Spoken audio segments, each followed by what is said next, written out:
$2 billion is the estimated valuation of a global market currently emerging from the processing of discarded synthetic materials. These masses of plastic, which often appear to be nothing more than worthless industrial debris, are in reality highly concentrated sources of hydrocarbons containing energy locked within their complex polymer chains. Why is this artificial resource becoming a viable alternative to traditional extraction? One might assume that the only way to obtain chemical energy is to continue drilling deeper into the crust of the Earth in search of finite crude oil deposits. But in reality, humanity has initiated the exploitation of a massive oil field located directly on the surface of the planet. Plastic waste serves as the raw material for this transition, but this is just the beginning. Modern energy technology has identified a method to reconstruct the chemical identity of materials once destined for disposal. One can notice how the industrial landscape shifts as these discarded polymers are funneled into processing streams rather than landfills. The equipment gradually breaks down the carbon chains that were engineered for durability, unlocking the potential energy stored within. Everything only gets more complicated as the process moves from simple collection to high-temperature thermal transformation. The transition to the next level involves a journey that fundamentally reshapes the definition of trash into a valuable energy resource for the global industry. At first glance, the piles of waste seem like an environmental burden, but in reality, they represent a pre-processed chemical feedstock ready for conversion.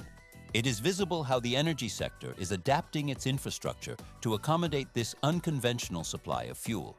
The process is only gaining momentum as the efficiency of conversion increases with every technological iteration. Technical systems now facilitate a complete cycle where the polymer structure is dismantled to recreate the base components of liquid hydrocarbons. Thus, the material reaches a standard where it is ready for the further stage of refinement and distribution within the energy grid. Three main categories of polymers, polyethylene, polypropylene, and polystyrene, serve as the primary raw materials for conversion back into synthetic crude oil. Why are these specific types selected from the vast ocean of global waste?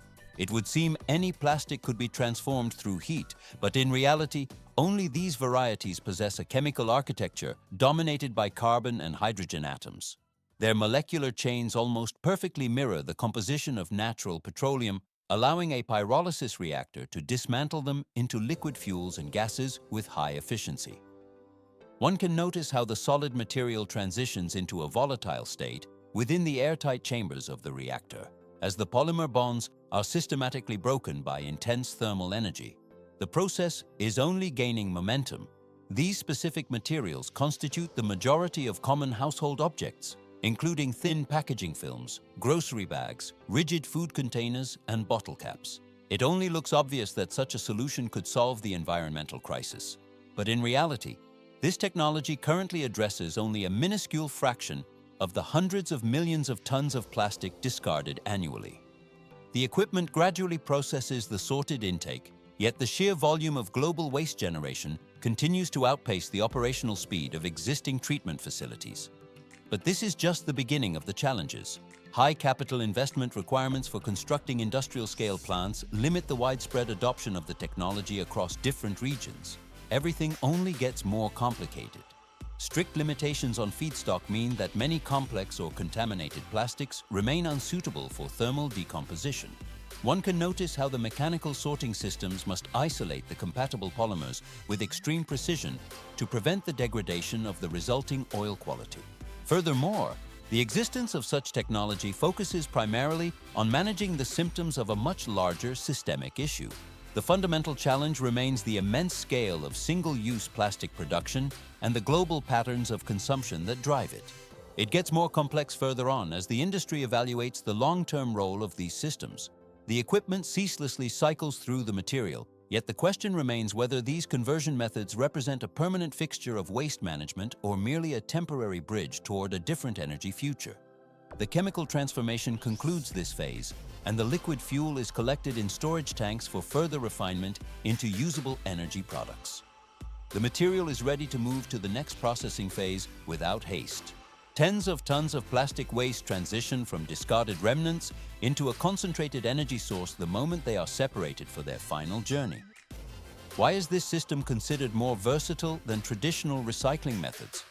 While standard facilities focus almost exclusively on common bottles and containers, this advanced industrial chain accepts nearly every category of polymer suitable for energy recovery. But this is just the beginning. The process begins with the collection of domestic materials like supermarket shopping bags, thin food wrapping films, and various plastic food containers. These diverse streams flow from neighborhood collection points, bustling markets, and municipal waste routes into a centralized system. It only looks obvious to focus on households, but in reality, industrial plastic waste provides a much more consistent and massive volume of feedstock.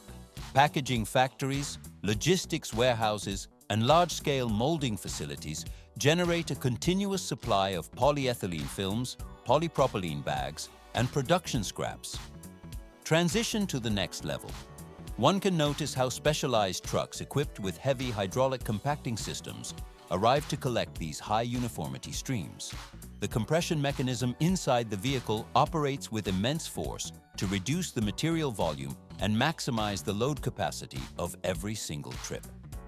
This mechanical optimization allows a single truck to transport thousands of individual bags and fragments consolidated into a dense, heavy mass. Everything only gets more complicated as the logistics chain tightens. The camera glides along the receiving yard where trucks unload their cargo using automated tipping mechanisms and heavy-duty forklifts. Huge piles of raw material begin to form across the facility grounds, representing the first physical stage of the industrial transformation. It seems simple to just move the piles, but in reality, this mixed stream must undergo precise fractioning before it can be processed further. The plastic is fed onto the main conveyor belt, where the preliminary cleaning phase starts. Industrial magnets suspended over the line extract metal contaminants such as steel wires, caps, and mechanical fragments with a sharp clink. Immediately after, powerful air streams blast through the material to blow away paper, cardboard, dust, and other light impurities. One can notice how only the pure plastic remains on the belt as it enters the polymer identification unit. Infrared sensors scan each individual piece in a fraction of a second to map its chemical signature. The process is only gaining momentum. Why do the sensors use infrared light to distinguish between different polymers? The technology analyzes how each fragment reflects light to identify polyethylene, polypropylene, polystyrene, and polyvinyl chloride with total accuracy.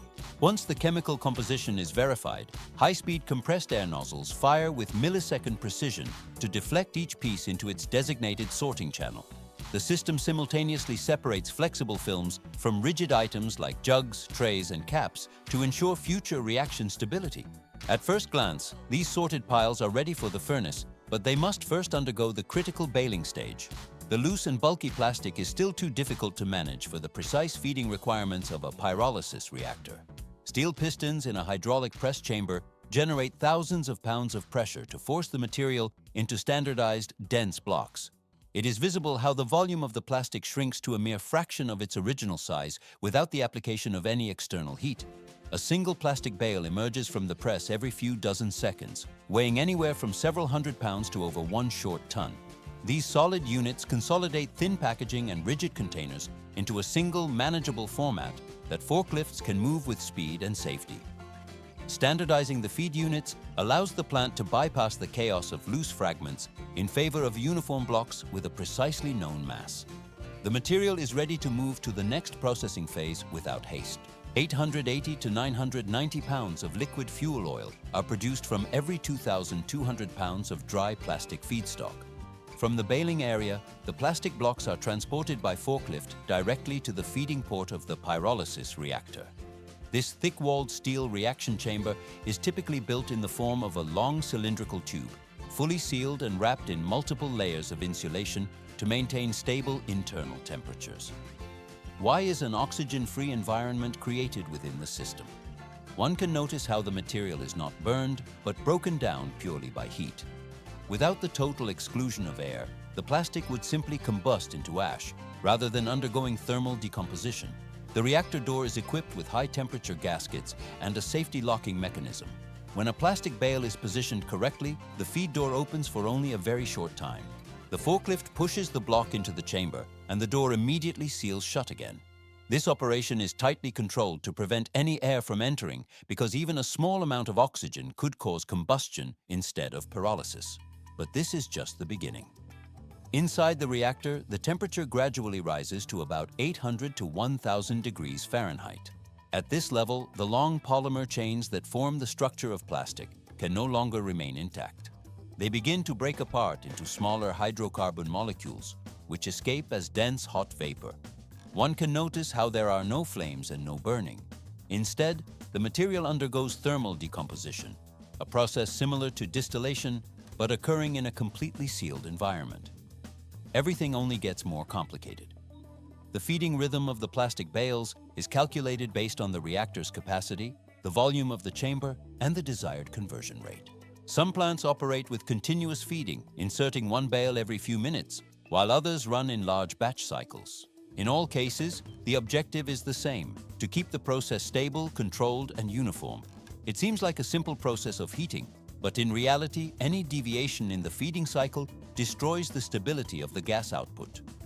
Hydrocarbon vapor generated inside the reactor is immediately extracted and sent into the cooling system. Here, the heavier compounds condense first, changing from a gaseous state into a liquid and forming paraffin oil. This is the main product and also the most economically valuable output of the entire process. After the oil has been almost completely separated, the remaining lighter vapor continues deeper into the system and becomes pyrolysis gas.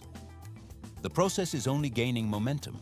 Instead of being released or wasted, this gas is redirected back to fuel the reactor itself, helping maintain operating temperatures and significantly reducing the need for external energy sources.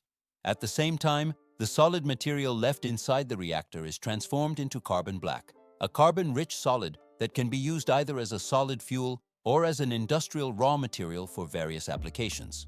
175 to 265 pounds of this combustible gas are reclaimed from every batch to power the system. Transition to the next level. Most of the energy originally stored inside the plastic is preserved in the form of oil and gas, instead of becoming an environmental and waste management burden. While waste plastic is transformed into oil to recover energy, that oil does not simply stop at being a fuel. It begins a second life as an industrial raw material, capable of returning back into the infrastructure of modern cities. What once existed as discarded packaging, bags, and containers becomes part of the physical foundation we move on every day. It only looks obvious to burn waste, but in reality, structural recovery provides far more utility. This is where plastic-to-oil recycling goes beyond waste management and enters the world of large-scale construction materials. After plastic is converted inside the pyrolysis reactor, the vapor is condensed and separated into different fractions. The heavier fraction of this plastic-derived oil behaves very similarly to conventional petroleum bitumen. It can be refined and stabilized to become a binder suitable for asphalt production. It gets more complex further on. At the same time, stone aggregate is being prepared at the asphalt plant. Rock is crushed, screened, and sorted into precise size ranges. These two streams, recycled plastic oil and mineral aggregate, are about to converge. From storage bins, the aggregate is released onto steel conveyors and carried into a massive rotary dryer. Inside this rotating drum, direct flames heat the stones to over 300 degrees Fahrenheit. The drum turns and the aggregate tumbles continuously, while high-powered fans extract every trace of moisture. Dryness is critical because even a small amount of water would prevent the plastic-derived binder from bonding properly to the stone's surface. Once the aggregate exits the dryer, it is lifted into a multi-deck vibrating screen tower. Strong vibrations separate the stones by size. Large pieces create the structural skeleton of the asphalt. Medium particles fill the gaps, and fine material locks everything together. Electronic weighing systems measure each fraction in real time, combining them according to a precisely programmed formula. At the same moment, the heavy fraction of plastic-derived oil is being preheated to around 300 to 320 degrees Fahrenheit to keep it fully fluid. It flows through insulated pipelines toward the mixer, where it will replace a portion of traditional petroleum binder. And this is not the limit. Both streams enter the forced mixer, a sealed steel chamber equipped with two massive counter-rotating shafts. In a mixing cycle lasting 30 to 45 seconds, the hot plastic binder coats every grain of aggregate, filling microscopic gaps and forming a uniform asphalt blend. One can notice how the viscosity is carefully controlled, so the mixture is neither too stiff nor too fluid. A central computer system continuously monitors material ratios, temperatures, and mixing time to ensure consistency. When mixing is complete, the hot asphalt is discharged into a heated surge hopper maintained at about 275 to 300 degrees Fahrenheit. This stabilizes the mixture before it moves into hot storage bins, where mechanical paddles prevent segregation. From there, specialized dump trucks receive the material fully insulated to retain heat. At the construction site, the recycled plastic asphalt is laid by pavers, shaped by screeds, and compacted by rollers, exactly like traditional asphalt. The difference is invisible but fundamental. Beneath the surface lies energy recovered from waste plastic, now locked into the roads that carry millions of vehicles every day. This is the final transformation, where plastic that once polluted landfills and oceans becomes part of permanent infrastructure, not burned, not buried, but structurally embedded into the movement of modern civilization. The material is ready to move to the next processing phase without haste. 100% of the plastic-to-fuel recycling process must be evaluated against a clear and uncompromising reality. Why is this specific technology not considered a perfectly green solution for the global waste crisis? The answer lies in the chemical complexity of the conversion itself. While it seems simple to transform waste into energy, this method cannot be treated as a free pass to continue the unlimited production of synthetic polymers. The process is only gaining momentum when the machinery is operated according to strict industrial standards. If the system is not properly designed, the pyrolysis process can release toxic gases and volatile organic compounds into the atmosphere. One can notice how hazardous byproducts and heavy particulates may accumulate if the filtration systems fail to meet rigorous technical requirements. These emissions directly threaten both the local environment and human health. At first glance, the transformation of solid waste into liquid looks like a clean cycle, but in reality, the absence of precision engineering creates a significant ecological risk. Transition to the next level occurs when the derived oil is extracted from the reactor. The oil derived from plastic can become a secondary source of pollution rather than a true energy solution if it is not properly refined and directed toward the correct industrial purposes. The equipment gradually separates the different fractions of the liquid, but any error in the refining stage renders the fuel problematic for standard engines or furnaces. It gets more complex further on. Plastic to fuel is a powerful tool for waste management, yet it is not a moral shield that justifies the continued generation of discarded materials. If used incorrectly, the technology can unintentionally become an excuse to delay the deeper and more fundamental changes required in how humanity produces, consumes, and manages plastic on a global scale. Therefore, every stage of the conversion must be monitored with jewelry-like precision to ensure that the solution does not create more problems than it solves. It is visible how the reliance on a single technical fix can slow down the transition to a truly circular economy. From here, the focus shifts to the integration of these systems into a broader and more sustainable industrial framework. 100% of the global plastic waste crisis cannot be solved by a single technological miracle. Why is it impossible for plastic to fuel recycling to completely replace the extraction of crude oil? It only looks obvious to assume a direct substitution, but in reality, the sheer volume of plastic discarded by humanity every 24 hours far exceeds the current processing capacity of these industrial systems. But this is just the beginning. It gets more complex further on. One can notice how discarded containers and layers of packaging accumulate in massive quantities, yet the technology serves a specific purpose beyond total replacement. Inside every synthetic bag and every fragment of used packaging, chemical bonds hold real energy that remains trapped until the recycling process begins. The equipment gradually breaks these bonds down, proving that waste is essentially a mismanaged resource rather than a useless byproduct. The process is only gaining momentum. Everything only gets more complicated when considering the sheer scale of global consumption. But the fact remains that the transformation of polymers into liquid energy is a functional reality. It is visible how the molecular structure of the plastic changes under thermal and chemical influence, transitioning from a solid discarded object into a combustible fuel. This technology demonstrates that what was once considered refuse still possesses the inherent potential to be unlocked and utilized within the existing energy infrastructure. One can notice the liquid fuel flowing steadily into storage tanks as the final output of the conversion cycle. Thus, the material reaches the standard ready for the further stage of the energy cycle. This confirms that the transition from a discarded object to a valuable resource is a calculated industrial reality. The transformation concludes this phase, opening the road to a different perspective on industrial waste management.